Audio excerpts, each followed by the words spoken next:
नमस्कार. शेतकरी राजा आणि हवामान अंदाज या युट्यूब चॅनलमध्ये मी ऋषी आहेर आपले सर्वांचे स्वागत करीत आहे. सध्या बघायला गेलं तर आपण पाहू शकता राज्यात ढगाळ परिस्थिती ही कायम दिसत आहे आणि पावसाचं वातावरण हे आपल्याला उत्तर भारताच्या दिशेने बरचसं ढकललेलं दिसत आहे आणि राज्याच्या काही भागांमध्ये पाऊस कमी देखील होणार आहे आणि काही भागांमध्ये पाऊस अजून देखील अतिवृष्टीसारखा मोठ्या प्रमाणात बरसणार आहे. तर ह्या व्हिडिओच्या माध्यमातून आपण ही संपूर्ण हवामानाचा अंदाज घेणार आहे. त्यामुळे जर तुम्ही आपल्या चॅनलवरती नवीन असाल तर आपल्या चॅनलला सबस्क्राईब करा आणि व्हिडिओला शेवटपर्यंत बघायला विसरू नका.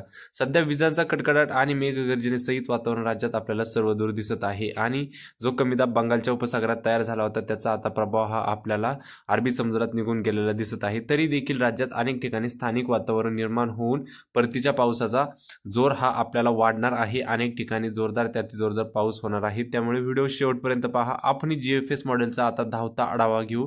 तर 18 तारखेचा अंदाज बघायला गेलं तर आपण पाहू शकता दक्षिण मराठवाडा, मध्य महाराष्ट्र, पश्चिम महाराष्ट्राचा अनेक भाग, या अनेक भागांमध्ये आपल्याला जोरदार ते अतिजोरदार काही ठिकाणी अतिवृष्टी झालेली दिसते. 18 तारखेला विदर्भात पावसाचा जोर कमी होतो. 19 तारखेला पाहायला गेलं तर मराठवाड्याच्या आणि मध्य महाराष्ट्राच्या काही भागांमध्ये पाऊस आहे. आपल्याला विदर्भात जोर कमी होते. पश्चिम महाराष्ट्रात देखील जोर आपल्याला 19 तारखेला कमी झालेला दिसत आहे. 20 तारखेला आपण पाहू शकता पश्चिम महाराष्ट्रातून पावसाचं वातावरण कमी होईल, परंतु दक्षिण मराठवाडा त्याचबरोबर मध्य महाराष्ट्र आणि बाकीच्या महाराष्ट्राच्या अनेक भागांमध्ये आपल्याला स्थानिक स्वरूपाचं वातावरण कायम दिसते. आता हेच वातावरण 20 तारखेला देखील कायम आहे. 20 तारखेला दक्षिण मराठवाड्यातून पावसाचं प्रमाण वाढतंय, परंतु स्थानिक स्वरूपाचं वातावरण राज्यात 20 तारखेला देखील कायम आहे, म्हणजे पाऊस हा कायम आहे. परंतु 21 तारखेला मुख्यतः आपण पाहू शकता पश्चिम महाराष्ट्रातून पाऊस उघडीक करायला सुरुवात होईल, परंतु मध्य महाराष्ट्र आणि मराठवाड्याच्या अनेक भागांमध्ये पाऊस आपल्याला 21 तारखेला देखील दिसते. 22 तारखेला देखील हे वातावरण स्थानिक स्वरूपाचं कायम आहे, म्हणजे राज्यात 22 तारखेपर्यंत आपल्याला ह्या मॉडेलने पाऊस दाखवला आहे. 23 तारखेचा अंदाज पाहायला गेलं तर 23 तारखेला ह्या वातावरणात वाढ होईल. मध्य महाराष्ट्र त्याचबरोबर महाराष्ट्रात संपूर्ण भाग ह्या भागांमध्ये आपल्याला परतीच्या पावसाची जोरदार हजेरी लागलेली दिसणार आहे आणि हा पाऊस हा स्थानिक वातावरण होऊन जिथे पोषक हवामान तयार होईल तिथे हा जोरदार स्वरूपाचा राहील. तर आपण पाहू शकता 24 तारखेला मराठवाड्याच्या अनेक भागांमध्ये जोरदार ते अतिजोरदार स्वरूपाचा पाऊस झालेला दिसून याचा काही प्रभाव मध्य महाराष्ट्रात देखील असणार आहे. पश्चिम महाराष्ट्रात आता मात्र 25 तारखेला पाऊस कमबॅक करताना आपल्याला दिसत आहे. 25 तारखेला पाहू शकता मराठवाड्याचा, पश्चिम महाराष्ट्राचा काही भाग, त्याचबरोबर विदर्भाच्या काही भागांमध्ये जोरदार स्वरूपाचे पाऊस आपल्याला दिसत आहे. तर ह्या मॉडेलचा आपण जिल्ह्यावाईज व गावावाईज अंदाज घेणार आहे, त्यामुळे व्हिडिओ शेवटपर्यंत नक्की बघा. तर 18 तारखेचा अंदाज बघायला गेलं तर आपण पाहू शकता कोकण किनारपट्टीच्या अनेक भागांमध्ये, त्याचबरोबर पश्चिम महाराष्ट्र आणि ह्या म्हणजे पुणे, घाटमाता परिसर ह्या भागांमध्ये आपल्याला जोरदार ते मोठाले पाऊस अजून देखील राज्यात दिसत आहे. परंतु मराठवाड्यातला पाऊस आपल्याला काही हाताने कमी झालेला दिसत आहे. आता 18 तारखेला दुपारनंतर राज्यात अनेक ठिकाणी जोरदार तर मोठाले पाऊस हे कोकणात होणार आहे, परंतु दुपारनंतर ह्या वातावरणात वाढ होईल आणि मध्य महाराष्ट्र त्याचबरोबर मराठवाड्याच्या काही भागांमध्ये आपल्याला हे पाऊस झालेला दिसणार आहे. आता ही गोष्ट जाणून घ्या, उत्तर महाराष्ट्राचा जो भाग आहे या भागामध्ये आपल्याला अजून देखील काही ठिकाणी पुरेसा पाऊस झालेला नाही. येत्या 21 तारखेनंतर ह्या भागात देखील पाऊस होणार आहे. तोपर्यंत आपल्याकडे हलक्या ते मध्यम सरी होतील. त्याचबरोबर हीच परिस्थिती अहिल्यानगरच्या देखील काही भागांमध्ये आहे. परंतु 18 तारखेला आपण पाहू शकता भाग बदलत अनेक ठिकाणी आपल्याला जोरदार ते अतिजोरदार स्वरूपाचा पाऊस 18 तारखेला दुपारनंतर अहिल्यानगरच्या अनेक भागांमध्ये झालेला दिसणार आहे. त्याचबरोबर पुण्याच्या भागांमध्ये इकडं खाली बघायला गेलं तर पश्चिम महाराष्ट्रात देखील याचा बराचसा प्रभाव असतोय.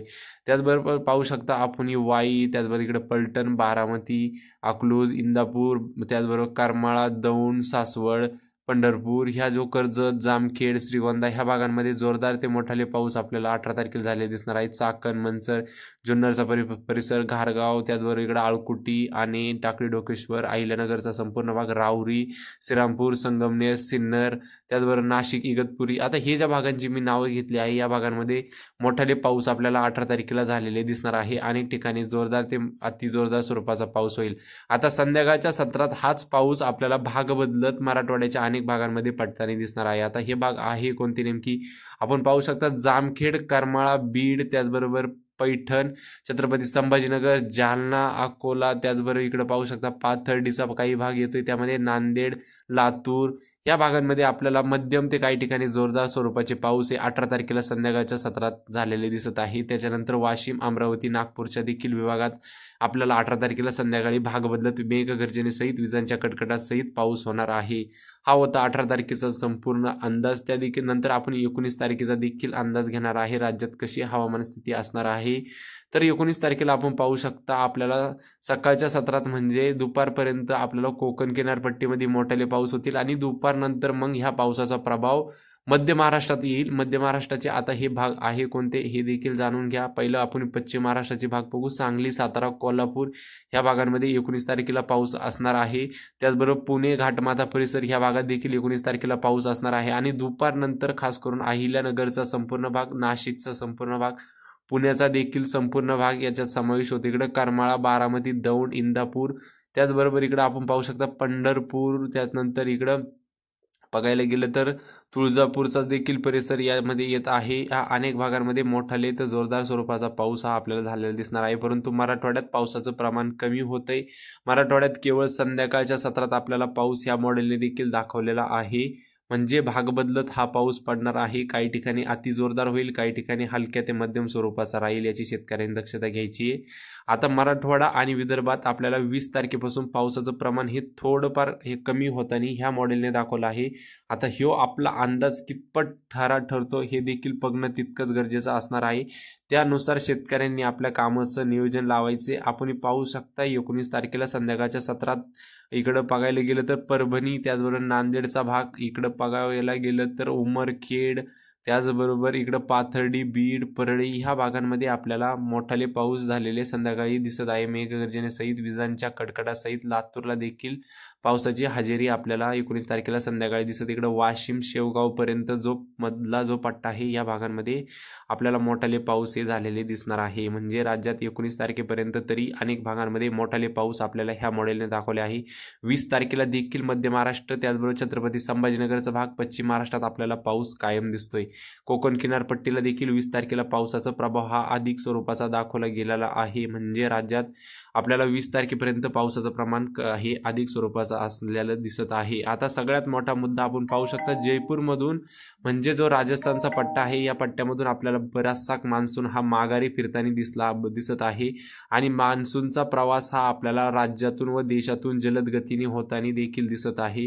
ही शेतकऱ्यांसाठी एक आनंदाचीच बातमी म्हणता येईल, कारण की ज्यावेळेस आपलं सोयाबीनचं काढायची वेळ येते त्यावेळेस परतीचा पाऊस ज्यावेळेस हजेरी लावतो त्यावेळेस नक्कीच अनेक शेतकऱ्यांचं नुकसान होत असते.